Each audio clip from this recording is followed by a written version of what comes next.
realized that there was a lot of stuff that, they didn't teach you in school. When I was in school,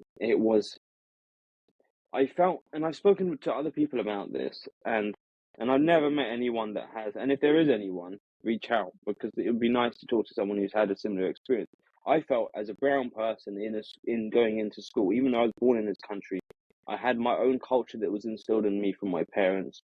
And then I went to school, and as I was in secondary school, I started seeing the culture that was there, and it just baffled me. It absolutely baffled me. The culture was bragging about you being worse than someone else. So people would brag, I had the worst sleep. I've done the worst in this test.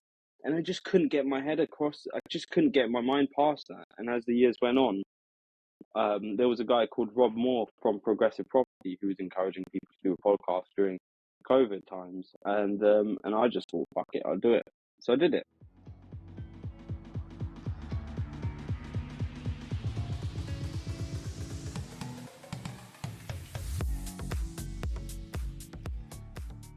Hello.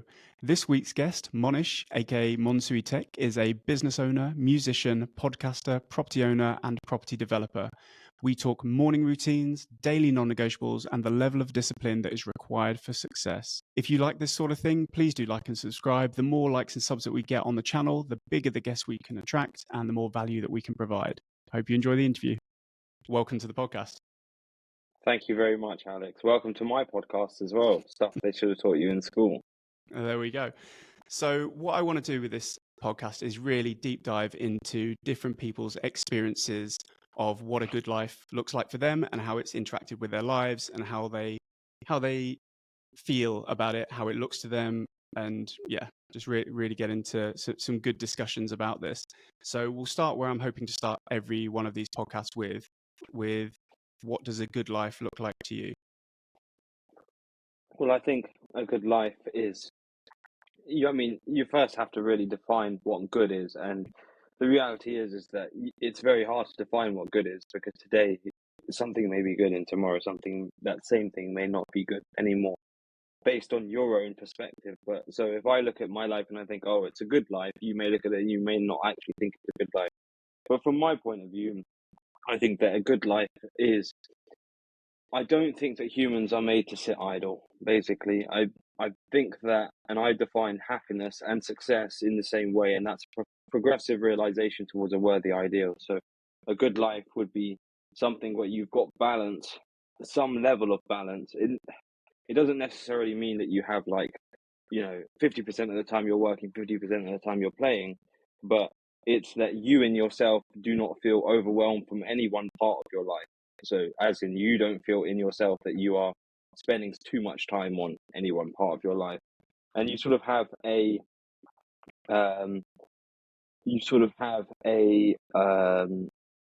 you know where you are in life, and then you sort of have somewhere where you want to be going, and then the good life is your progression towards that, rather than having a point where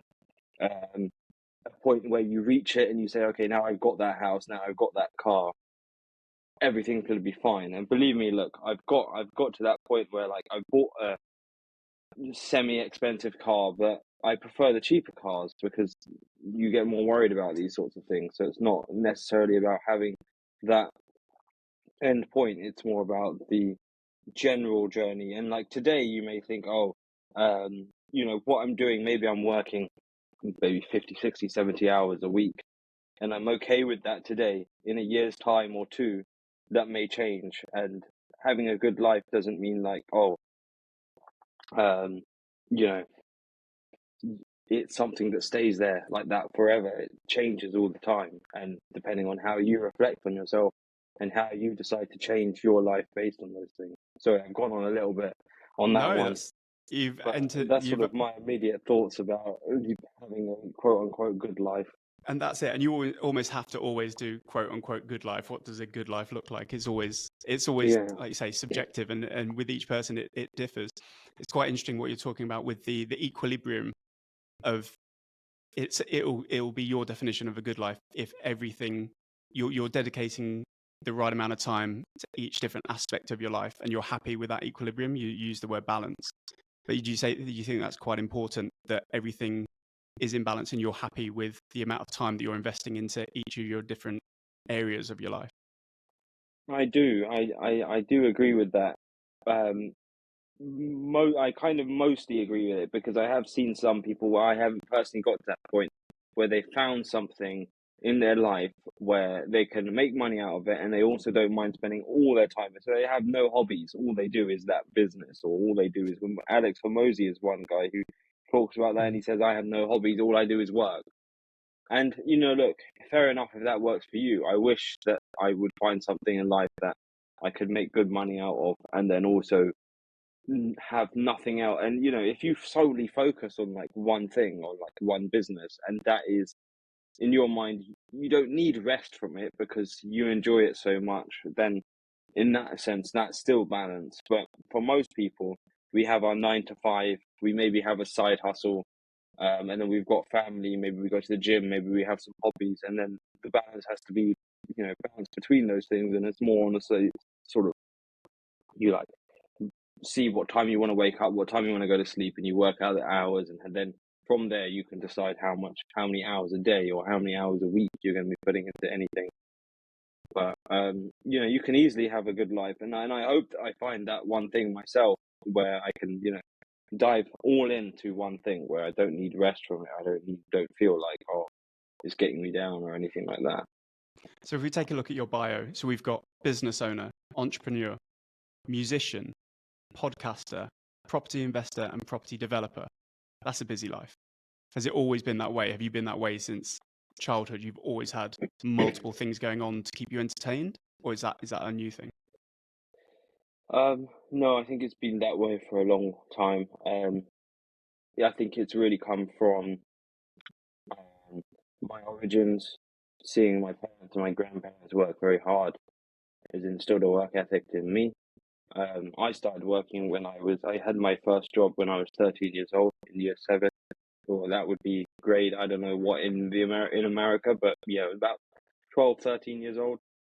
Started doing a paper round and also sold sweets and chocolates and stuff in school. We used to go to the wholesalers.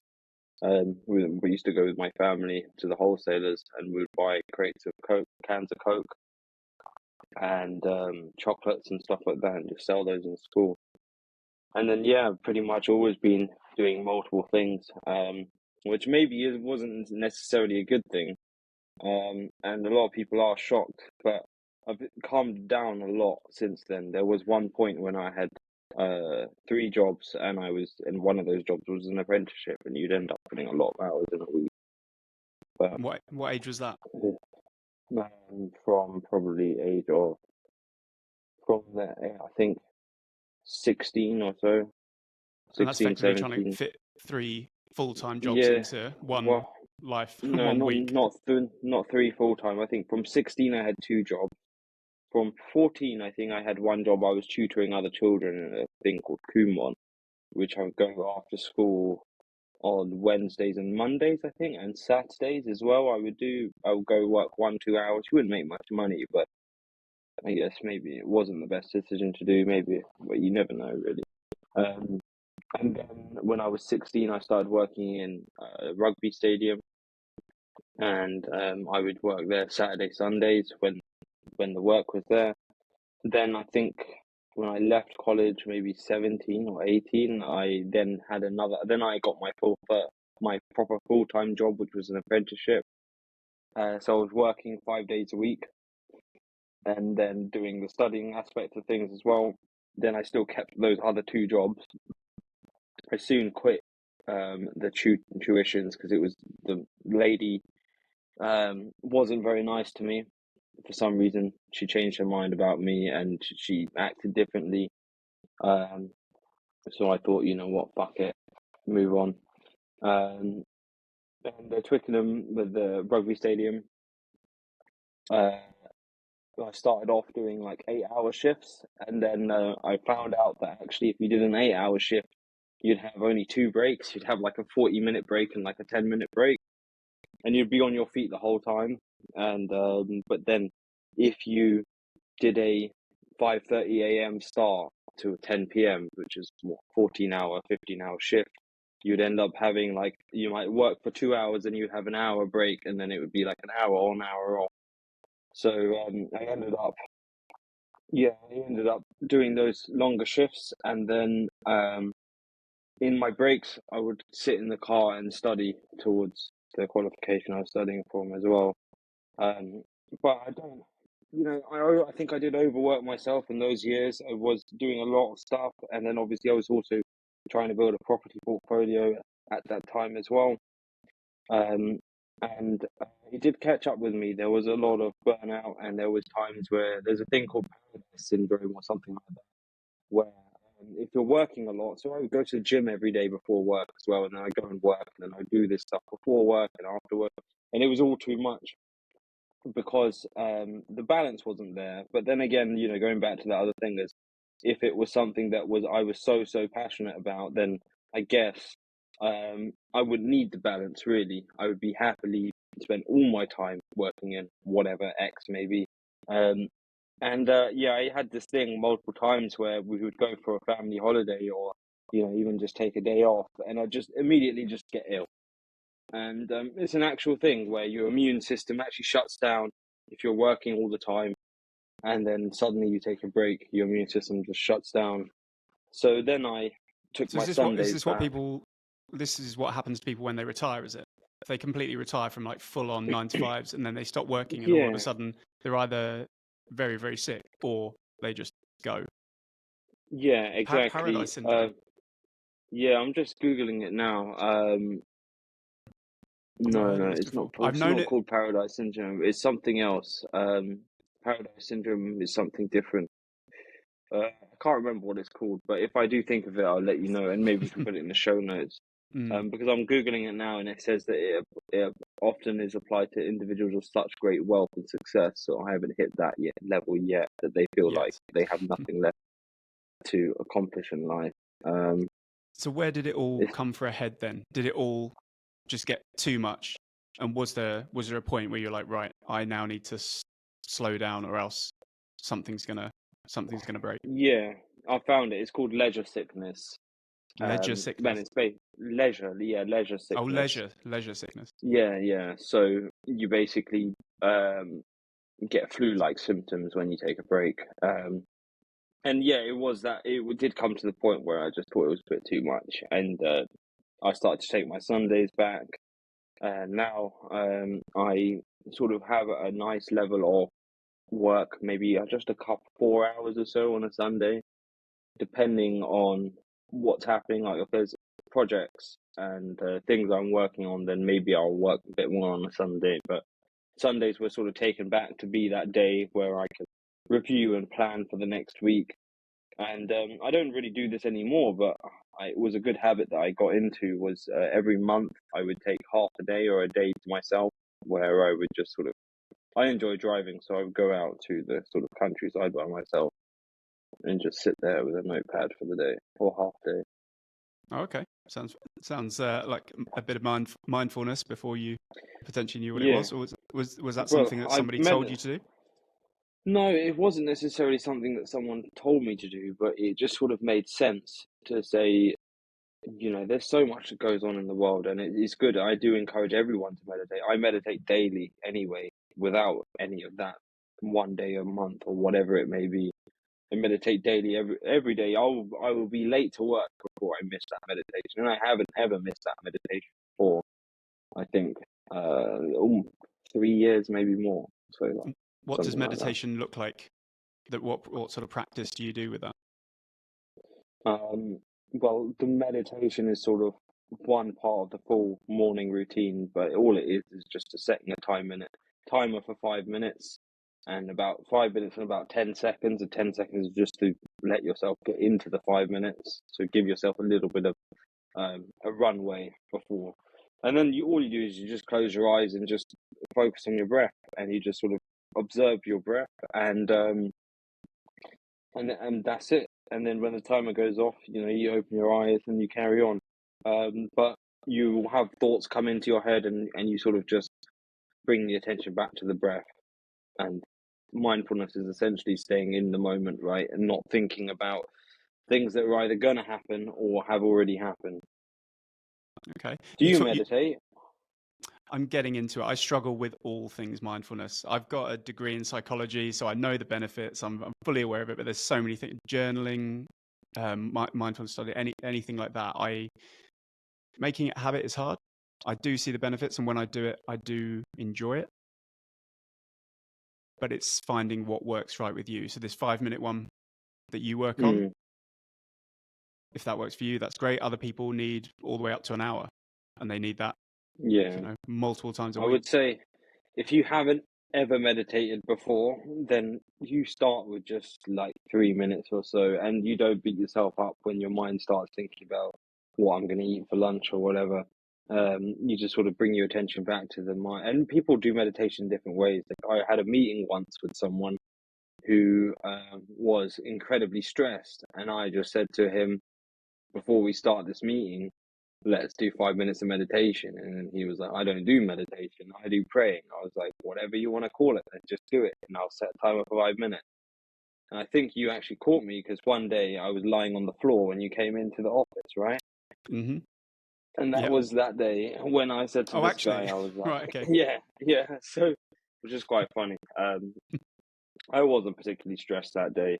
I think days like, you do get stressed, and there's days where everything feels like it's falling apart, and sometimes you have a year or so where you feel like things are quite smooth, and I've had that before. But I often found that the years where I thought things were going quite smooth, then it was followed by another year of absolute shit show. We'll get into that. And just going back to the meditation before we move on, do you have a particular pose that works for you? Do you sit in a chair? Do you lie down? Are you start walking, standing? People do all sorts of. So I think that there is in Chinese culture, they have 4 different types of meditation. Walking, I think it's 4. Walking, sitting, lying, and something else. Maybe it's 3. I don't know. But it was whatever works for you. For me personally, I just sit and do it. I mean, you can also, I've also done walking meditation, which is really good as well, because all you do is you just walk in a park with nature, and you just, again, focus on your breathing. And and that is a really good way to do things, is because you're already in nature where there's more oxygen. And if you're taking deep breaths, generally speaking, if you're stressed and you just take 1 minute to have like 5 deep breaths, you will feel less stressed, because what happens when you're stressed is your body starts having more shallow breathing, and then you're not getting as much oxygen to the brain and and everything else. But if you like do really deep breathing, it relaxes you because you're putting more oxygen into your brain and more oxygen into your body. And it's just naturally what would happen if you put more oxygen. So you can just use that to your advantage. You hinted at it sounded like a strict morning routine that you do every single day of the week. And you said that was one part of it. What's the rest? Yeah, I do it every single day. It changed some days.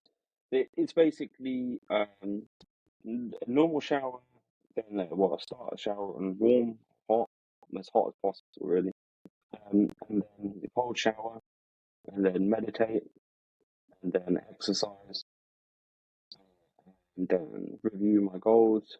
Um, think of 3 things that I'm grateful for, and 3 things I want to achieve. The 3 things I'm grateful for, it's and the 3 things I want to achieve, it doesn't necessarily have to be over any specific time period. It could be 3 things I'm grateful for that happened yesterday, 3 things I'm grateful for in general, and then what I want to achieve. I mean, the 3 things I've been wanting to achieve, and I've said to myself every day, is the 3 main struggles of my life at the moment, the 3 main things that that are causing the most pain. Can you One of share those those? is one is just a project that that I did, and I sort of turned a bad situation into a fairly decent situation. But the sort of economy has changed now, so it's still an okay situation, but it's taken a lot of time and stress over the last almost a decade and I just want to get rid of that project and move on, basically. And I will be taking a massive financial loss on it. Well, not a huge financial loss, but bigger than I think what most people would probably be happy with, or but it is what it is, and you learn a lot of lessons. And I would just want to sort of focus my energies on other things. I know in 10 years' time, if I said, "Oh, if I kept at it and I kept working at it for another 10 years, 20 years," then maybe, just maybe, I would come to a position and say, "Oh, was it all worth it?" And but at this point, I would rather not put all of that in that stress, or would rather not put all of that effort in there. And God willing, that thing will be off my hands in the next couple of months. And it was just with that one, it was just one thing after another. It's like an absolute roller coaster of things that was happening. Like, it's just like literally day to day, and even within the same day, like hour to hour, you would have like one piece of news to think like, oh, everything's going to be okay, and then suddenly next thing, oh no, we're all fucked, and then again, oh, it's going to be okay, and then again, oh, we're even more fucked than we thought we were going to be, and then oh no, we're slightly less fucked, now we're even more fucked, and it's just an absolute, and it just drained me. It just drained me completely, and stressed me out a lot. I've probably had the most sleepless nights I've had ever in the last year, and the most stress. But like I say, it is what it is, and that's just one of my goals to get rid of, to move on from that and focus resources into other industries or other areas. And that's what I was going to ask, actually. So when that big project is off your plate, are you going to take a breather, or will you immediately find something else to take up that sort of energy capacity that you have? Um, I don't think I'll take if I'm going to take a breather, it would be a breather that I would take anyway, regardless, and that would just be, say, take a little bit of time to actually think. And I think that a lot of people don't, and it's hard. I think that there's a lot of value in just sitting down and actually thinking, and it's difficult because in the world everything is moving around so quickly, and there's always things happening, and there's a lot going on, and we're really overstimulated, and that's the job's brain, isn't it, to filter out all of those stimulants and sort of filter it down to what you deem to be important. So I would probably be taking a week or so, or a couple of days, to try and get more introspective, and really find out, really create a plan, essentially, with the resources, and then also schedule in reviews of that plan to see, once you have the plan, you have those reviews to tell you, are you on track or are you not on track? And even the reviews are half of the review is, okay, I've spent this time doing this thing. Do I still want to be doing it? And there's all these questions in life that you ask yourself, and the reality is that there is no right answer. It's just, you just do the best with what you have. And then if you think that you screwed up in the past, then you just have to take that in your stride, and try not to do it again. Okay. So going back to the morning routine thing, it sounds like textbook. Like, when you scroll through TikTok or YouTube Shorts, and it's like you should be waking up and getting your cold water therapy, then you should go do your exercise, and you should do all these things. It sounds like you've incorporated a lot of them into a very steady routine. If you had to lose, which order would you keep them going? Which ones do you think have the most benefit, or have you always done them as a package, so you don't really know which ones actually benefit you the most? I've always done it, and we can see it from the research and stuff. And I would say with people with their morning routines, like, look, you don't need to copy what anyone else is saying. You just do what works for you. And if I did everyone's morning routine, I mean, I wouldn't get any work done in the whole day. You'd start at 7 a.m. doing your morning routine. You'd finish by what, 7 p.m.? Doing all these things. Okay, write out all of that stuff. Go for a walk. Do your 1 hour meditation. Do your 1 hour this, 1 hour that. It's whatever works for you. And look, it worked for me. I did it for those years, and I also, because we had COVID, so I had a holiday, I think in 2019, then we had COVID. That's when I started the morning routine, or thereabouts. And then the next holiday I had after that, was in 2023, and that was only a local holiday in Cornwall. And I stuck to my morning routine. And guess what happened when I stuck to my morning routine? No matter what time I woke up, I stuck to the morning routine. I actually had no post-holiday blues for the first time ever, Okay. which was very interesting. And I think it's very much a grounding thing. Like, look, I would say the most important things that you could do as part of a morning routine is one, to move your body, and one, to still the mind. And if you just knuckle it down to that, I think that's what would really give you the most benefit.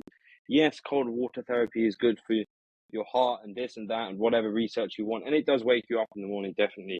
And you know, I've come to actually kind of like it, which is a bit weird, but Okay. I do kind of enjoy it in a way. But it's whatever works for you. Like, you know, you try it for a month, whatever morning routine you want to pick out, and it only takes you 10-15 minutes. But I'll be late to a meeting before I miss that morning Fair enough. routine. So Do you moving have a on, morning routine? I do. It's not as stable as yours. It's nowhere near as consistent. At the moment, I like to get up, down a glass of water, have a green tea, do some sort of menial task just to get something done, just to do something, and then it's into stretching. And it's not quite yoga. Okay. It's 5 to 10 minutes of stretching. I've got various injuries, Yeah. shoulder injuries, neck injuries, that sort of thing. And I used to be, one of my worst habits was clicking my neck, like just going like left and Oh right and just yeah, I clicking it. do that. And it's I used to work on cruise ships, and one guy saw me doing it from across the room, came running over to me, and he's like, "I'm a few years older than you. If you keep doing that, one day that thing that you're loosening will get worse and worse and worse, and you will just get like chronic back pain from it." And he was like, "I'm telling you now." This was like Really? years before I did anything about it. He was just saying, you like he'd Damn. been where I was. He was like the future me coming out. Like, for God's sake, stop doing that. And I googled it, found some clips on YouTube of like exercises you can do in the morning, and now what was a really bad habit, and I thought I'd never be able to stop doing it because it was just like a comfort thing. It's just like quite satisfying, and you don't even realize you're doing it. You're gonna have to send that to me, because I click absolutely, I literally like click my toes and everything as well. It's Yeah, terrible. Like, I click every. You know what's really weird though is that whenever I go camping, I can't click. Nothing clicks, because you're too and that's cold. whether We're I camping out in no, tents yeah, and stuff. camping, yeah, tents You or can't in click. hammocks. Yeah, I can't click. That's I weird. like do the the back thing, and nothing will happen. Is that a cold thing? I don't know. I don't think so, because I've been Mm, camping in summer as well, and it's not necessarily cold. I think it's okay. about sleeping on the ground, or even. But the thing is even sleeping in like I've done camping in hammocks as well. And you think that's going to be bad for your back if you're curled up in a hammock? That can't be great for posture and No, stuff. it's good. I think it's good for your Really? back, if anything. Maybe that's why you Yeah. don't need to click. Maybe you need to sleep in a hammock full time. Interesting. Yeah, I did actually. In my old house, we had a thing outside that we could hang up the hammocks and sleep. So I did sleep in there a couple of times because it was quite fun. I started getting into hammocks a few years ago because they're ridiculously cheap. They're like £5-10. You set them up within 5 minutes. You take them down in 5 minutes, and in the summer it's amazing because you just go to any of the parks. I have a couple of them, so we all go with mates and stuff for drinks and whatever in Well, the like the park or take self-standing ones, you football. don't need to find a tree or anything. It's just No, like no, all no, on its own poles. they are on the trees. They are on the trees, Oh, yeah. right, okay. Fair And they enough. pack up to be about that big. Nice. And you don't need to click your back afterwards. No, So you're good. no, you don't. And they're very relaxing to be in. So yeah, my morning routine is very functional at the moment. And I've tried the cold water therapy. Like that's the most painful one.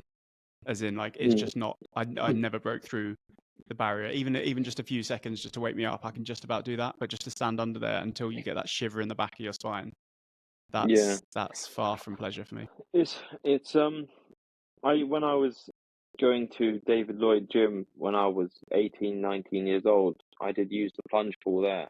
But I don't know, I'm just a bit of a weird guy because like I will sit in the painful thing as long as I possibly can until I'm like it's just one of those weird things that I do. I don't know why.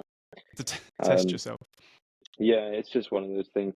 Um and cold showers, like you do have it. It's quite inconsistent because in the summer it's not that cold, but in the winter it's like very, very cold. Mm-hmm. Um, When the weather's like and this, and not a chance. well, for some reason the water isn't actually that cold. Like, because before I remember some years, like sometimes it would be like so cold that you'd get that pain in your bones, and then that's when Mm. it's like, okay, fine, stop. But when you come out, then you feel warm, and then immediately after coming out, before even getting changed, is when I'll do my meditation. Mm. So it'll just be cold shower and then straight to meditation. I do like that whenever I've done like a yoga course or something like that. That after you've done that exercise and you're focused on your body and maybe your muscles are a bit exhausted, going from that into meditation is lovely. Just that peaceful. You've done the hard work now, and now you get to enjoy someone just sort of talking you through a nice little 5-minute ending meditation. That's the best part of it for me. I would say with your stretching and stuff, if you do struggle with meditation, I mean, the stretching in itself is a meditation. And as long as you're not thinking about bullshit essentially and stressing yourself out, and this is what happens with, just generally speaking, is your mind. Everyone overthinks. Everyone's mind goes round and round and round, and you suffer in your mind a lot more than you suffer in reality. So doing any kind of meditation sort of takes that out. And like, believe me, I've had those times, even when you're like out with mates and you just can't stop thinking about that thing. And, having that background of meditation is really helpful because it just allows you to sort of just take a couple of deep breaths and just say, okay, fine, you know what? There's nothing I can do about it right now. So there's nothing why should I be stressing and punishing myself? That's in effect what you're doing, is you're just punishing yourself for no reason at all. And whereas you could be using that time to actually improve your own situation. So when you're doing your stretching and stuff, deep breaths and focus on breathing, and that's basically meditation for you. Well, it is That's meditation. Have you ever heard of I guess he's an angel investor called Naval Ravikant. No, I don't think I have. So he basically just said all you have to do is just sit there. Don't you focus on the breathing if you need to, but literally just sit there and don't do anything else. And I just think about the new generations that are coming through that have the AirPods basically from birth, have AirPods in their ears. They've got some sort of stimulation no matter where they are, if they're in the car, if they're on the tube, if they're just sitting still. They can't sit still for 5 seconds, let alone 5 minutes. And certainly for my generation, we've got the advantage of we've seen both sides of the coin. We've had to entertain ourselves. We've had to wait for things. So like I remember even a music song would take 20 minutes to download, and now everything is just instant gratification. You just don't have to wait for it. So you think that next generation learning a little bit of mindfulness, it's going to be so much more painful for them. Yeah, potentially, but it's all about how the individual has been brought up, I think. And I think one thing in terms of morning routine, I think the worst possible thing that you can do is get up and look at your phone first thing. Yeah. And look, I'm guilty of it too. Sometimes, very, very occasionally though, I have got up and looked at my phone immediately. I did it this morning actually. I looked at my phone, and I had a text message saying that I'd been paid rent from one property. So that was one good thing. But what most people do is they'll start scrolling on social media, and immediately what you're doing there is you're reacting. Or you get up in the morning, you start looking at messages, emails, you're reacting to other people's problems and other people's shit. And other people's shit's always going to be there. You have to make the conscious choice to look after yourself and do something for you. And that something for you is not looking at your phone first thing. It's taking your deep breaths or going for a walk or saying hi to your family or whatever it is for you, or doing the exercise, doing the meditation, having the shower. And then I don't even check my messages for the first couple of hours in the day. If it's something urgent, they'll call me about it. What time's your alarm clock go off? 7. 7. Decent. Yeah. Keep the messages till 9. That seems fair. I don't always wake up at 7. I've been very bad actually, because when I was younger, I was very, very self-disciplined. But I don't know why. I just sort of fell off that bandwagon a little bit. But I'm getting back onto it because I used to be on the gym. Well, what it was, I think a big part of it was I used to go to the gym 6, 7 days a week before work, and I would do all the gym stuff. I would do the boxing. I would eat. I'm a boxer as well. I'm a kickboxer, so I would eat healthy and all that stuff. And I gained a lot of muscle. I got quite built, but then I had a car accident, and the worst thing I did was I stopped exercising, and I thought, oh, my back hurts. I better not do all these deadlifts and these squats. And I used to do like 100 squats, 10 times 10 on a hypertrophy day, or on a strength it would just be 5 times 5. And then I would, and that was the worst thing I did, is I just stopped exercising. And then I got really fat, and then we had COVID, and then I started doing exercising at home, and I lost like 20 kg in a couple of weeks. And then it was just a bit of yo-yoing bullshit, to be honest with you. But in the morning routine, I do a bit of exercise. It's not like full, like, thing. But, I need to get back on it. My aim is to be waking up at 6 a.m. every day. Oh, really? And and I think that life works out a lot better if you wake up earlier. I think it's a lot less stressful, even if you can take your time. Like, even if I could wake up, say like 10, take my time for a little bit. By the time you get to your computer, even if you do all the meditation and everything, you're still like, a lot of reaction is happening because everyone's already 2-3 hours ahead of you, and they've already had all their problems that they're shoving on you, because guess what? You're the only person that can solve them in the whole wide world, of course. Tough times. So on top of everything else that you've got going on, you decide to start a podcast. Stuff they should have taught you in school. Yes. How did that come about? Started it during COVID, with the intention. Well, the main reason was that, for some reason, a lot of people always saw me as someone who knew what they were doing. Where they got that impression from, I don't know. But I realized that there was a lot of stuff that they didn't teach you in school. When I was in school, I felt, and I've spoken to other people about this, and I've never met anyone that has. And if there is anyone, reach out, because it would be nice to talk to someone who's had a similar experience. I felt, as a brown person in going into school, even though I was born in this country, I had my own culture that was instilled in me from my parents. And then I went to school, and as I was in secondary school, I started seeing the culture that was there, and it just baffled me. It absolutely baffled me. And the culture was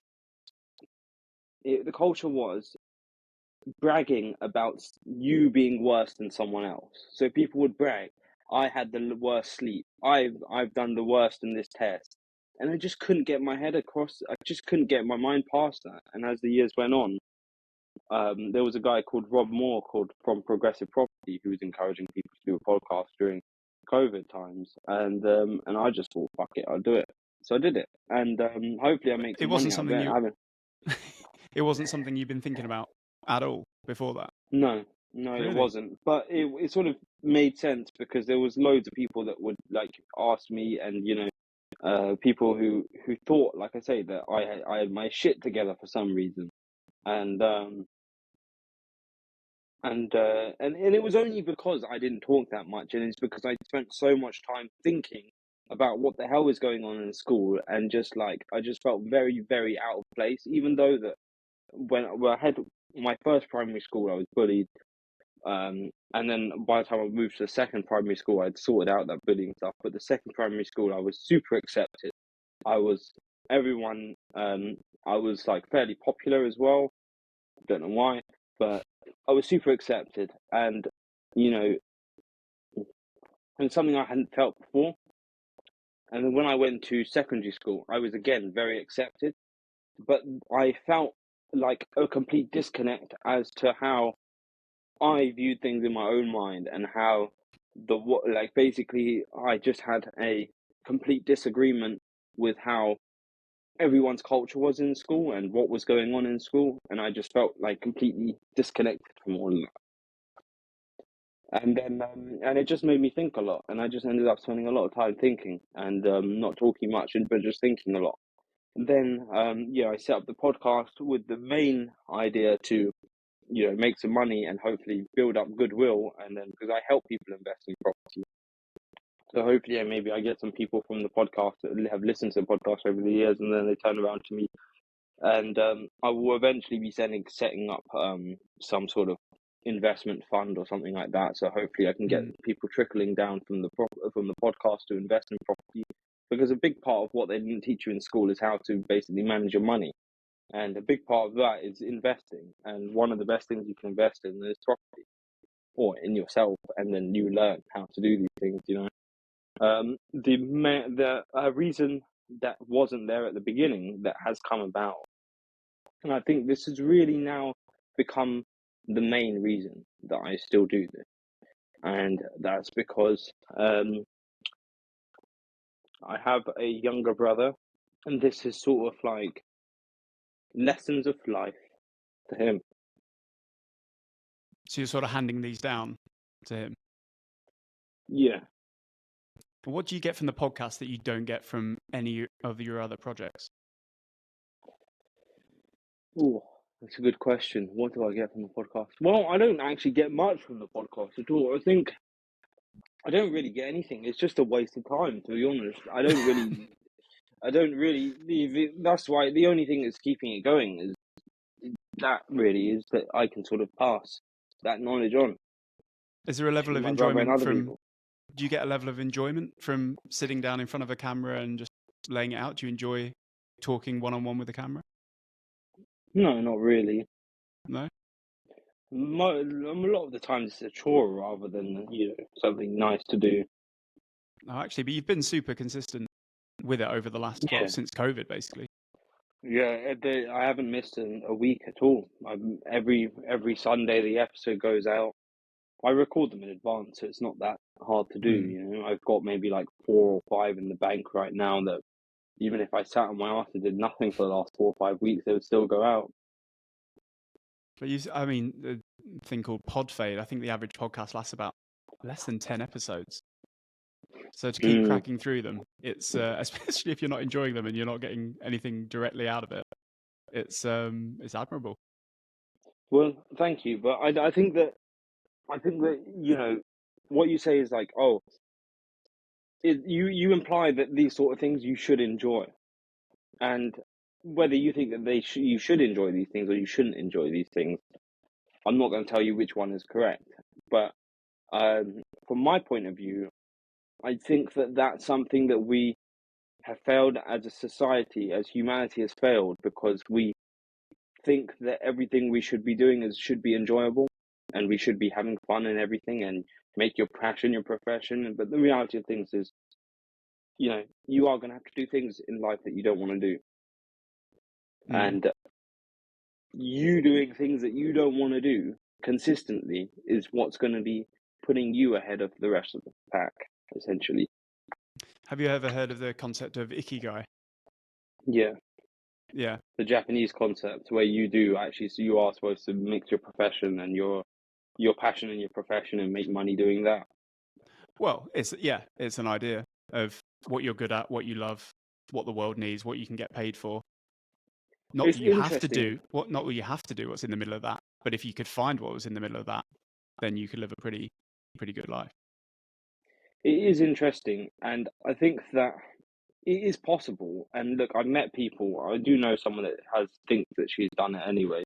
But I always go back to feeling like, everyone wants to have their own business. Everyone wants to be a multimillionaire and all this stuff. But at the end of the day, the world does not function like that. You have these people that seemingly make a lot of money or whatever, but then you also need, the cashiers at the supermarket. You also need the people that are going to come and pick up your waste, your rubbish or your recycling.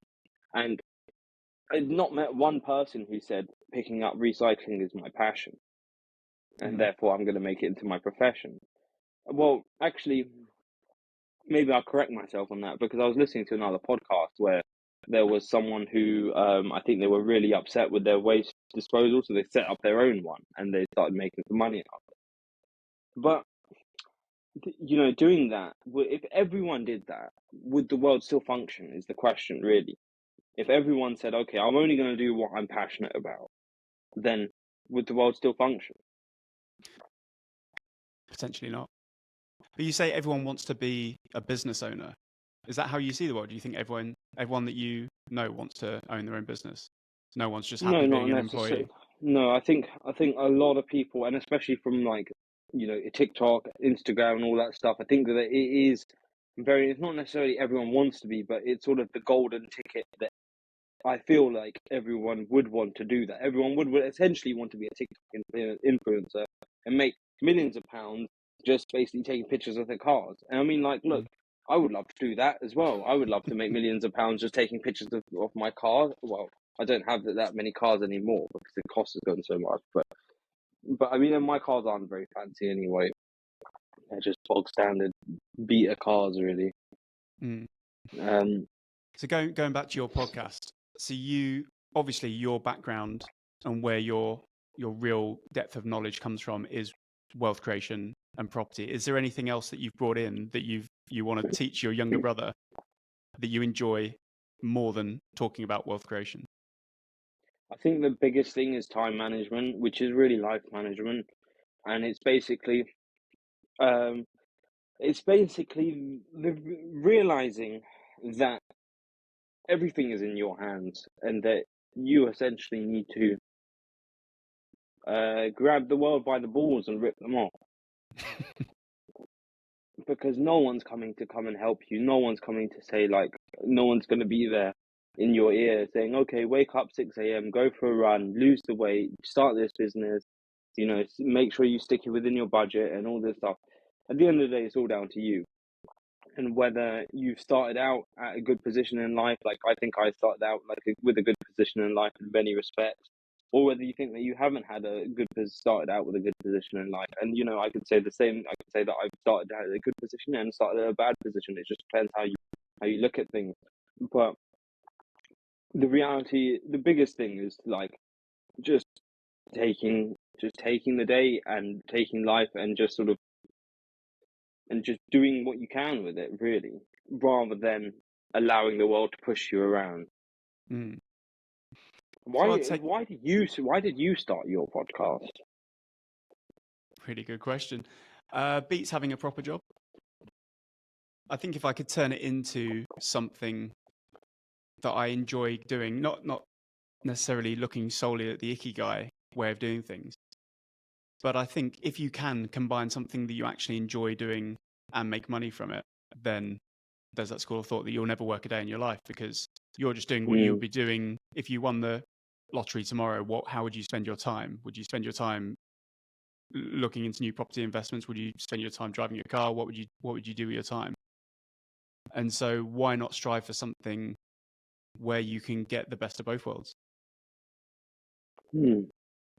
Yeah, I think it is possible, but I think you just got to be careful that you're not looking at it too much sunshine and rainbows, Mm-hmm. basically, and sort of just thinking like, okay, even if this is my passion, like, look, music is my passion.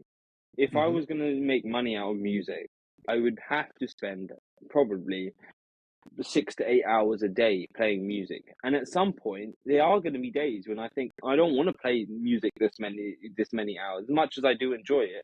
Even when I pick up the guitar now and then, and sometimes you sort of have those sparks fly and you make up random stuff on the spot. Sometimes it's a bit more for chore. And the reality of life is whatever your passion may be, you're not always going to feel that way. And then that basically means that you need some level of self-discipline to push you into starting anyway, or starting the day, or starting the task, or whatever it is, even if it is part of your passion. And that's why it's good to understand that there's going to be things in life that you don't want to do and you're going to have to do them anyway. And then also to have a reason why you do these things, because I think that's really, if you worked like, or if I did all those, and you can get into that sort of rut where you're working and you don't really know why you're working. You just kind of just doing it to continue doing it, which is a bit, many people are in that sort of rut, and that's why you got to just think about life. You just got to think about your own life and think about it a lot, really, because Yeah, you this is should. yes. You only get one. So yeah, if you look at the difference between passion and purpose, and if you look at passion as that's your selfish side, and purpose is actually you give something back to others, and therefore you can make some money from it, and it's actually something that the world needs around you. You say music's the passion, but at some point it can only get to a hobby stage if you can't make money from it. Like, how would you, in an ideal world, forget everything else? If that is your passion, how would you turn that into a moneymaker for you? Or it doesn't have to make megabucks, but just something that you could earn consistent living through doing what you love to do. Well, I just go to I need a band. If anyone's listening and they're a consistent drummer, come and speak to me, because for some reason all three drummers I've had have not been, well, four, one, two. Anyway, I've struggled getting a drummer, and So what and instrument it's do you hard to play? get people. I play piano and guitar mainly. But I can play drums. I can lay down a couple of beats, and I can DJ and mix. But main is guitar and keys. But you've settled into that's a hobby for now. You'll do that to de-stress rather than you'll do that to make a living. Well, I have made money out of it. I think that I just don't necessarily want to make money out of it at this point in time. I That's don't fine. think that that's something that's like really high on my priority list, because I sort of look at it and I look at my skill set and I think, well, I could put so many hours into playing guitar and making a song and playing keys and put the song together myself, which is fairly straightforward to do. You use GarageBand anyway. I've got the setup at home. Bro, I blew my speakers, but apart from that, then once I get some new speakers, then it's fairly straightforward. I can make the beat on GarageBand, and I can do the song and probably use ChatGPT to make make the lyrics. You can make the whole song in probably a day or so. But at this point, it's just something that I would just really enjoy doing, and I don't necessarily feel like I want to make money out of it. I just enjoy having jams. I just enjoy, going out and finding a piano in a pub, for example, and just having a good jam on that. It's not something that is on my radar to make money. And that being said, like when people have asked me, like I have been approached and people have said, "Oh, you play guitar, can you play for this for us and we'll pay you," or "You play piano, come and play at this and we'll pay you." I've only been paid for a gig once, but yeah, it's just a passion really at the moment. It's just something that I just enjoy doing. And if I make money out of it, great. At some point, if I don't make money out of it, that's fine also. I'm happy to make money in other industries and spend all the money on musical instruments. That's that's fine as well. There's a terminology that we have called GAS, gear acquisition syndrome.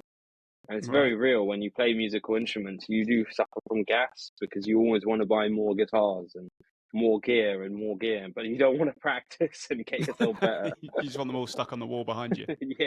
Yeah, literally. Look, I've got a guitar over here behind me now. So with all this going on, have you got any passions that you haven't managed to explore to their fullest because you just don't have the capacity to do it? Is there anything else that's like in the background where... That's a good question. I guess fixing cars. Not necessarily a passion, but it's rewarding when you do it. I enjoy driving and stuff. Well, cars is an odd one because I never was into cars much, but I only became into cars because when I started driving. And then now at this point, I just don't want to have anything. I don't want to do any repairs or maintenance or anything. I just want the thing to work, and that's why I go Japanese. And I don't want to spend much money on these things as well.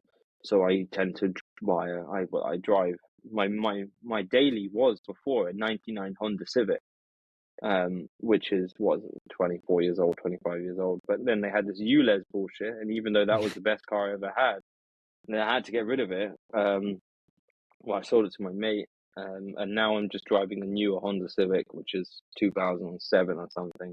So it's still still a fairly old car, but I mean, it's better than having I had a newer car. I had a 2021 plate Lexus at one point, but I found myself more stressed about dinging it, parking it, parking it on a corner. Whereas with an old Honda Civic or any beat car that had a Vauxhall Corsa, you just don't give a shit. You're like, okay, fine, ding it, park it into a bush, bam, you're fine. Like, who cares? And that's just what I prefer, to be honest with you. I just want like things that work, that can be basically workhorses, and that goes across the board. Like your phone, like my phone is old as fuck. Laptop is actually something that's not that old. I think it's only 3 years old, but you just want things that work. I just want things that work, basically. Get to a certain age where you're just sick of them breaking on you. You've touched on the productivity side of what you do a little bit. Rather than what you teach, what do you find works for you with so many projects on, so many, like if your phone goes, it's not just necessarily your day-to-day employer that could be calling it. It could be a side project. It could be something to do with your music. It could be something to do with your podcast. When you've got all these inputs that have access to your emails and your phones coming into you, how do you, what's the best things that you do that organize your day and keep you on track to get the highest priority things done each day? It is. I've worked out a system basically to manage life and manage time. Like I say, time management is life management, and essentially all it is basically sitting down, thinking, what do I want? And this doesn't come over one day. You may think, what do I want? You write down a load of shit, come back to it the next day or next 2 days, write down more shit. Maybe over a week, you'll somehow figure it out, and then you'll work on it for a year, come back to it and think, actually, scrap all that, chuck that all in the bin, let's start again with something else. And that's fine. It's just that continuous sort of, it's a feedback loop on yourself. How am I doing? Is this what I want to be doing? How do I feel generally? Are there more? And all you can ask for in life is, you said before, the first question you asked me is, what is a good life? And I guess another answer to that is just having 51% good days and 49% bad days would be a good life. You're winning And more we than all you're have losing. bad days. But I mean, look, I have a notepad and I get all of these notepads for free. Because I go to in Excel, they have all these like trade shows and stuff. They all give you these notepads for free, these little A5, I think it is. And so I have so many of these, and I've probably filled out 20 or 30 of these every day. Basically, every week I plan my week in advance on the Sunday. And this is so you have the goals and you have the sort of those things there, but generally speaking, the day-to-day tasks, that's how the plan basically, a week in advance, and then every day I write it in this notepad, and I have one page. I should have actually drawn out a blank one, but basically I have one side which basically tells me what time I woke up, what time I sleep, what my quality of sleep was, what my dreams, productivity out of 10, coffee, tea, and I used to smoke cigarettes as well, so I had nicotine on there as well, how many cigarettes I smoked. Thankfully, I've basically kicked that. I mean, I haven't bought any cigarettes, so just drink them. It just takes other people's cigarettes. No, I was just joking. And then I have a sort of a grid, which I track my time in from 6 a.m. to 12 p.m., although I sleep before 12 p.m. anyway. And each of these grids, I sort of I write what I'm doing in 15-minute increments, and I also write what my energy was like, and I also categorize each one of those things into income generating tasks, so IGT, key result areas, KRA, key life areas, KLA, wasted W, or ad hoc A. And the goal is obviously have as much of your time as possible in the IGT, KLA, and KRA areas. So key life area for me is even having my meditation in my shower in the morning counts as key life area. Spending time with my family is key life area. Eating and relaxing is key life area. Going to gym, exercising, key life area. Music, key life area. Income generating tasks are things that, directly you're making money. Key result areas are things where you may not be making money right now. Like a podcast is the key result area because you're not making money right now, but you hope that at some point that effort compounds. So that's one side of things, is sort of tracking the time. And then the other side is the tasks. So I split that up into multiple sections. MIT, which is most important tasks. And I typically have maybe about 7 to 10 things in that section per day. And then I've got ad hoc, which I try to keep as low as possible, but sometimes it can be, again, from like 3 to 10 things in a day. And then I've got a section there that's meetings as well. So I just write down what meetings I have. And then I've got another section which is personal, and that's like wake up on time, meditate, exercise, a bit of research, reviewing the goals. Every day I review the goals as well. And then I've got another section which is social section, which is basically marketing the podcast, which I use Gary Vee's $1.80 strategy, and also networking. So all in all, yeah, I end up doing quite a lot of tasks today, but because they sort of are, I just find that working on paper works for me. A combination of paper and using the computer works for me, and physically ticking things off.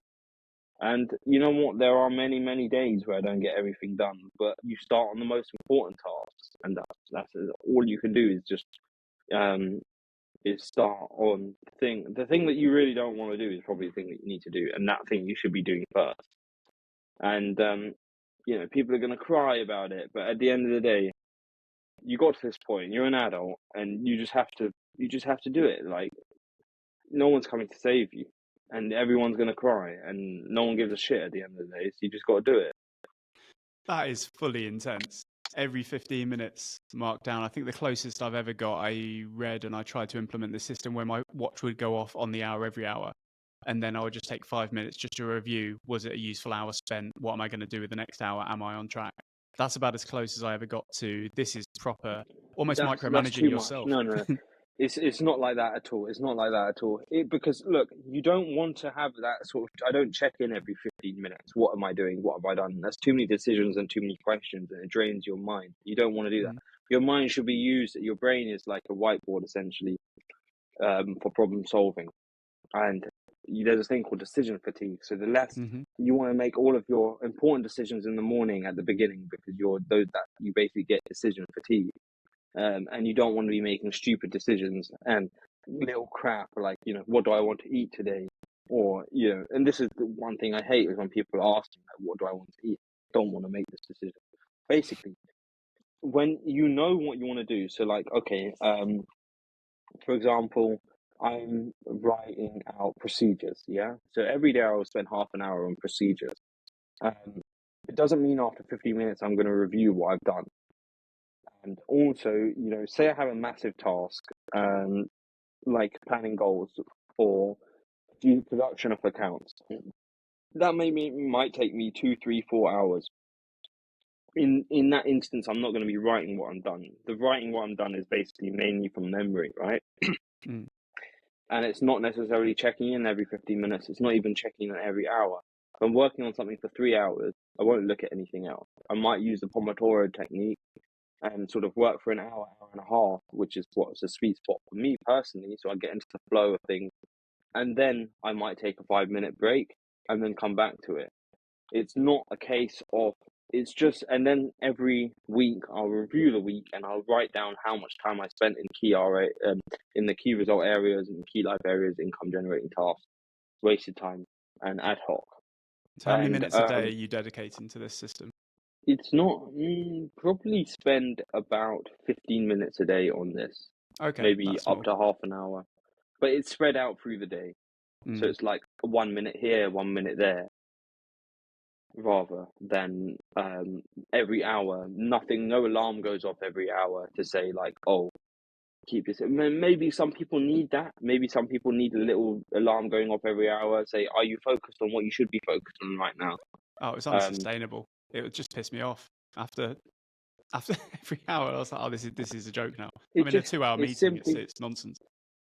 It just simply depends on your willpower and yourself and how self-disciplined you are. Self-discipline is the best possible thing you can have in life, because at the end of the day, when you're a kid, everyone tells you what to do, but when you're an adult, it's your own choice.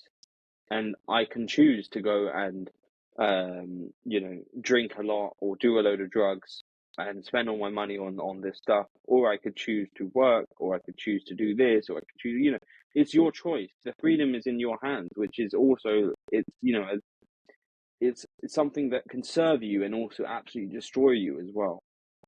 And So if you go down the decision fatigue rabbit hole too far, you end up with a capsule wardrobe like I'm trying to achieve, and a minimalist living because you don't want to decide what colors you're wearing, so you just go white, black, or grey, and you just keep life yeah, really, really basic and simple, which I'm trying to get yeah. to because I'm a little bit colorblind anyway, so I always make the worst choices anyway when it comes to clothes. Fair enough. Um, Yeah.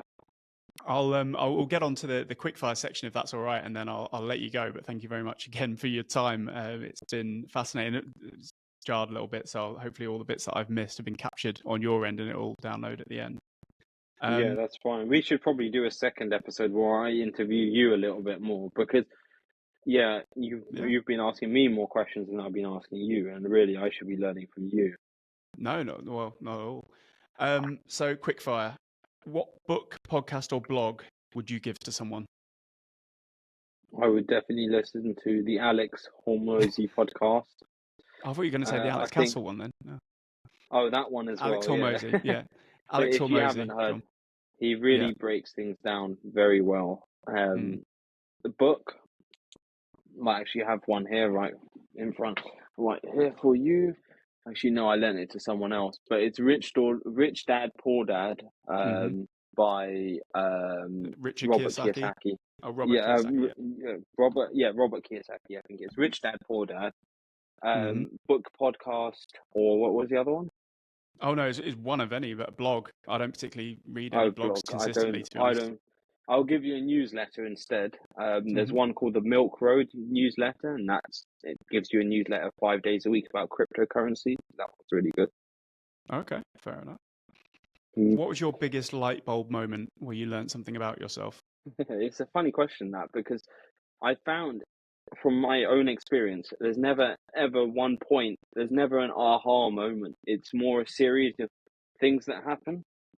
And from 10 years ago to today, and how far I've come or how far I haven't come, there's not like ever been like one moment when I'm like, oh wow, it's not like that. If I had to pinpoint anything, I guess you have a key pivot points, like that one point where I was working so much I started getting that leisure sickness or vacation sickness, whatever, I can't remember what it's called. Basically, I was getting ill, like I was saying, when I was working too much and taking a break. That was a key pivotal point in my life. I think that's one major thing where you basically have a burnout and then you realize that, okay, I need to take different actions now. And these sort of pivot points can be self-induced. You can review at the end of the year or at the end of the month and think, and be brutally honest with yourself. And it's painful. Every single time it's painful because you know that you could be doing more than what you are doing. And you know that you, like every other human being, are falling subject to watching memes and wasting time and all of this crap, basically. So you try your best.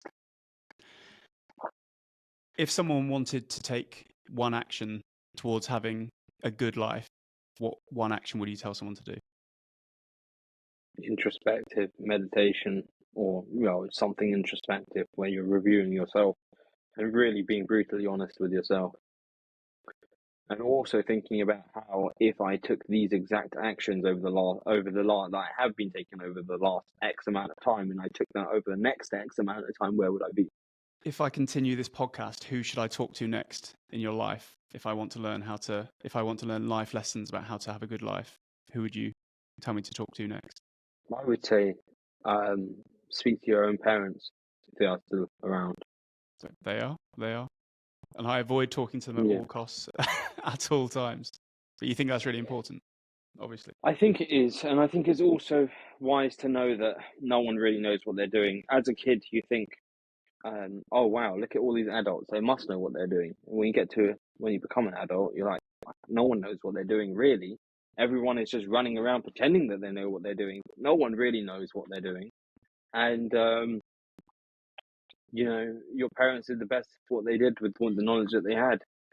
And hopefully, if whatever they did wasn't that great, you as a human being improve yourself, and then therefore you can sort of um, break the cycle, because that's what happens is the grandparents teach the parents this, for example, money doesn't grow on trees, earning money is bad, money is evil, money is the root of all evil, and all this stuff that sort of gets put into us through the Western culture, and it gets passed generation to generation, and it's essentially like the group of monkeys that say, we all say so we must be correct.